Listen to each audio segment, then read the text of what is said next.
আজি আমি লিডুতো স্বৰ্গীয় হৰিনাৰায়ণ বড়ুয়াদেৱে প্ৰতিষ্ঠা কৰা গাঁওৰক্ষী সংগঠনৰ প্ৰতিষ্ঠা দিৱস তথা ৭৬তম প্ৰতিষ্ঠা দিৱস হিচাপে আমি ইয়াত উদযাপন কৰিছোঁ। ইয়াত মাৰ্ঘেৰিটা থানা ভিত্তিত আমি এই অনুষ্ঠানটো ইয়াত উদযাপিত কৰিছোঁ লিডু পাটকাই ক্লাবত। ইয়াত প্ৰথম কাৰ্যসূচী হিচাপে আছিলে পতাকা উত্তোলন।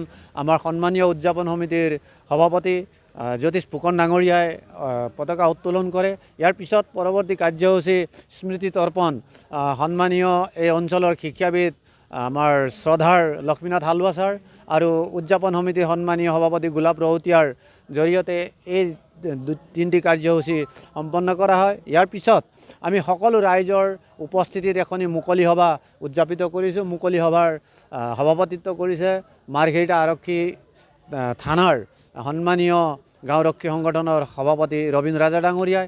ইয়াত বিভিন্ন কাৰ্যসূচীৰে আমি এই অনুষ্ঠানটো উদযাপিত কৰিছোঁ। গতিকে সমান্তৰালভাৱে কেন্দ্ৰীয়ভাৱে ডুমডুমাত এটি আমাৰ ৭৬তম প্ৰতিষ্ঠা দিৱসো উদযাপিত হৈ আছে সমান্তৰালভাৱে।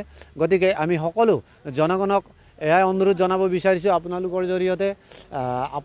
জৰিয়তে জনগণই যাতে গাঁওৰক্ষী বাহিনীৰ যি মান সন্মান এই মান সন্মানৰ প্ৰতি লক্ষ্য ৰাখি আৰু নিজৰ অঞ্চলত সুৰক্ষাৰ প্ৰতি লক্ষ্য ৰাখি যাতে গাঁওৰক্ষী বাহিনীৰ যিখিনি সাংবিধানিক ব্যৱস্থা সেই সাংবিধানিক ব্যৱস্থা ৰূপায়ণৰ ক্ষেত্ৰত সহযোগিতা আগবঢ়াব বুলি অনুৰোধ জনালোঁ। ধন্যবাদ।